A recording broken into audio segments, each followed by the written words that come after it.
আজ আপনাদের সঙ্গে একটা বেগুনের রেসিপি শেয়ার করছি, যেটা কিন্তু ভাত, রুটি, পরোটা যে কোনো কিছুর সঙ্গে দারুণ জমে যায় এবং পুরোপুরি নিরামিষ একটা বেগুনের রেসিপি।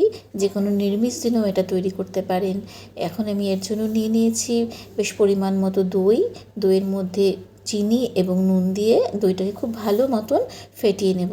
এই ফ্যাটানোটা কিন্তু এতটাই ভালো করে করতে হবে যাতে একদম মিহি একটা টেক্সচার তৈরি হয়ে যায়। যেহেতু এইটা পুরো রান্নাটারই একটা মেইন ইনগ্রেডিয়েন্টস, যার জন্য এটা কিন্তু ভালো মতন ফাটাতে হবে, নাহলে দইটা রান্নার সময় কিন্তু কেটে যেতে পারে। এরপর দেখুন আমি চাক চাক করে কয়েক পিস বেগুন নিয়ে নিয়েছি এবং এটা কিন্তু শীতকালেই বেশি ভালো হয়, যদিও সারা বছরই করতে পারেন। এবং বেগুনটা আমি ভাজবো, তার জন্য কতগুলো মশলা মানে হলুদ, নুন এবং রেড চিলি পাউডার ও সামান্য পরিমাণে তেল দিয়ে একটা পেস্ট তৈরি করে নিচ্ছি। এটা যদি বেগুনটা আপনার সদ্য সদ্য ধোয়া হয়, মানে যদি ভেজা থাকে, সেক্ষেত্রে মশলাটাতে জল দেওয়ার দরকার নেই। কিন্তু যদি বেগুনটা শুকনো থাকে সেক্ষেত্রে কিন্তু একটু জল দিয়ে মশলাটাকে গুলে নেবেন, তাতে কিন্তু খুব সহজে বেগুনের গায়ে মশলাটা লেগে যাবে। এইভাবে খুব ভালো করে মশলাটা লাগিয়ে নিচ্ছি, যাতে করে বেগুনটার মধ্যে সমস্ত নুন এবং ঝালটা ঢুকে যেতে পারে এবং স্বাদ হয় বেগুনটা, সেই জন্য এভাবে খুব ভালো মতন লাগিয়ে নিচ্ছি। এই রান্নাটা আপনার বাড়িতে যদি গেস্ট আসে এবং এটা করেন, সেটা কিন্তু একটা দারুণ উপাদেয় একটা ডিশ হবে আপনার। সেই জন্য আপনি কিন্তু খুব সহজে, যখন কোনো অনেক রান্নার মধ্যে খুব অল্প মশলা এবং অল্প সময়ে কোনো রান্না করতে চান, তখন কিন্তু এইরকম একটা বেগুনের রেসিপি আপনি করতে পারেন। এবার নিয়ে নিয়েছি সর্ষের তেল। সর্ষের তেলটা ভালো মতন গরম হওয়ার পরে তাতে বেগুনের চাকাগুলো ছেড়ে দিচ্ছি। এবং আমি কিন্তু এটা ফ্রাই প্যানে ভাজছি, এই কারণে আপনি ইচ্ছে হলে এটা ডিপ ফ্রাইও করতে পারেন। আবার আমার মতন এরকম একটু কম তেলে রান্না করার জন্য ফ্রাই প্যানেও বেগুনটাকে ভেজে নিতে পারেন। বেগুনগুলো উলট পালট করে ভেজে নিতে হবে এবং দেখতে হবে যেন বেগুনটার সমস্তটা ভালো মতন সেদ্ধ হয়ে যায়, কারণ পরে কিন্তু খুব বেশি সময় রান্না হবে না। বেগুনটাকে মোটামুটি মানে 80% রান্না যাতে হয়ে যায় সেরমভাবে বেগুনটাকে ভেজে নিয়েছি। এবার ভাজা বেগুনগুলো তুলে নেওয়ার পরে আমি এতে আরও কিছুটা সর্ষের তেল নিয়ে নেব এবং তার সাথে নিয়ে নিচ্ছি 1 চামচ মতন ঘি। আপনার ইচ্ছে হলে এই ঘিয়ের পরিমাণটা আরও বেশি নিতে পারেন। ঘিটা বেশি দিলে কিন্তু স্বাদটা বেশি হয়। এবং তেল এবং ঘি দুটো গরম হয়ে যাওয়ার পরে ফোড়নে কী নিচ্ছি দেখে নিন। জিরে, শুকনো লঙ্কা, তেজপাতা, এলাচ, দারচিনি, লবঙ্গ এবং সামান্য পরিমাণে আমি এখানে হিং ব্যবহার করব। নিরামিষ রান্নায় কিন্তু হিংয়ের ব্যবহারটা দারুণ হয়, গন্ধটা। ওই জন্য এটাতে কিন্তু হিংটা অবশ্যই ব্যবহার করবেন। হিংটা ব্যবহার করলে কিন্তু এটা রান্নাটার টেস্টটা অনেক বেশি বাড়িয়ে দেয়। দেখুন ফোড়নটাকে ভালো মতন ভেজে নিতে হবে।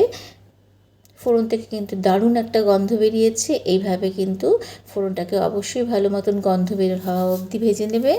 তারপরে দেখুন কত অল্প মশলায় রান্নাটা হয়। 1 চামচ জিরে গুঁড়ো, একটুখানি হলুদ এবং সামান্য পরিমাণে রেড চিলি পাউডার এটাতে আমি ব্যবহার করছি। দিয়ে মানে 1/2 মিনিট মতন আমি মশলাটা ভাজবো। যেহেতু আমি এতে কোনো জল দিইনি, ওই জন্য কিন্তু বেশিক্ষণ ভাজবো না। এবং এই সময় কিন্তু গ্যাসটা বন্ধ করে দিয়ে কিছুক্ষণ ভেজে নিয়েছি। দেখুন মশলাটা আমার ভাজা হয়ে গেছে। এই সময় কিন্তু আমার গ্যাসটা অফ করাই আছে। এরপরে আমি এতে অ্যাড করে দেব ফেটিয়ে রাখা দইটা। যেহেতু আমি দইটা অ্যাড করছি, ওই জন্যই কিন্তু গ্যাসটাকে অফ করে দিয়েছি, যাতে করে দইটা ফেটে না যায়, মানে দানা দানা না হয়ে যায়। সেই জন্য কিন্তু গ্যাসটা অফ করে দিয়ে ক্রমাগত চালিয়ে চালিয়ে দইটার সাথে মশলাটাকে মিশিয়ে নিচ্ছি। এবার কিন্তু বেশ কিছুক্ষণ মানে 1/2 মিনিট মতন আপনি দইটাকে এইভাবে চালিয়ে নেবেন, যাতে দইটা ফেটে না যায়। এইবার গ্যাসটাকে আপনি আবার জ্বালিয়ে নিতে পারেন। দেখুন এবার ক্রমাগত আমি কিন্তু এটা খুব সময় ধরে নেড়ে নেড়ে রান্না করব এবং গ্যাসটাকে খুব লো ফ্লেমে রেখে রান্নাটা করব। কখনোই কিন্তু বাড়িয়ে দেব না, যেহেতু মশলাপাত খুব কম আছে, সেই জন্যই কিন্তু এইভাবে রান্নাটা করতে হবে দইটার জন্য। এবার দিয়ে দিয়েছি 1/2 চামচ মতন ময়দা। এটা কিন্তু একটা দইটার মধ্যে টেক্সচার নিয়ে আসবে। দইটার মধ্যে একটা ক্রিমি একটা গ্রেভি তৈরি হবে। দেখুন খুব ভালো করে ময়দাটা মিশিয়ে দিয়েছি। এরপর আন্দাজ মতন এতে বাকি সমস্ত কিছু দিয়ে দেব, মানে একটু মিষ্টির জন্য দিয়ে দেব চিনি এবং আন্দাজ মতন নুনও এতে ব্যবহার করব।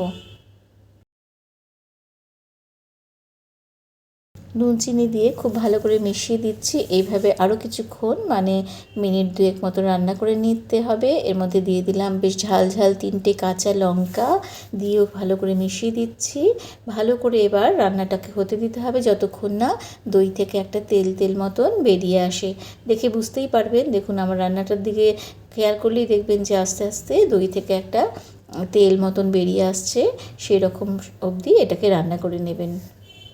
এরপর এতে অ্যাড করে দিচ্ছি গরম জল। অবশ্যই গরম জল ব্যবহার করবেন যাতে টেম্পারেচারটার কম বেশি না হয়।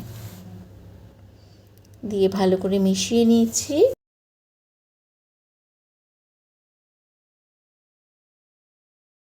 এরপর যখন আপনার এটা একটু ফুটতে শুরু করবে সেই সময় এক এক করে বেগুন ভাজাগুলোকে এর মধ্যে দিয়ে দিতে হবে। দিয়ে মিনিট 5 মতন রান্না করতে হবে ভালো মতন, যাতে বেগুনটার ভেতরে সমস্ত মশলা ঢুকে যায় এবং যেইটুকুনি বেগুনের রান্না বাকি আছে সেইটুকুনিও বেগুনটা সেদ্ধ হয়ে যায়।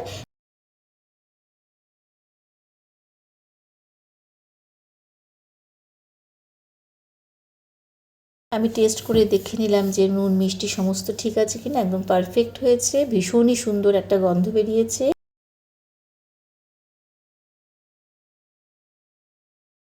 দিয়ে দিলাম সামান্য ঘি এবং ওপর থেকে ছড়িয়ে দিলাম কিছুটা ভাজা মশলার গুঁড়ো। দিয়ে রান্নাটা আমি কমপ্লিট করেছি। এরপর সার্ভ করে দেবেন আপনি গরম ভাতে, রুটিতে অথবা পরোটায়। যদি রান্নাটা ভালো লেগে থাকে বন্ধুরা, অবশ্যই আপনাদের কাছ থেকে লাইক, শেয়ার ও কমেন্টস আশা করছি এবং নতুনদের কাছ থেকে চ্যানেলটাকে সাবস্ক্রাইব করার জন্য অনুরোধ জানাচ্ছি।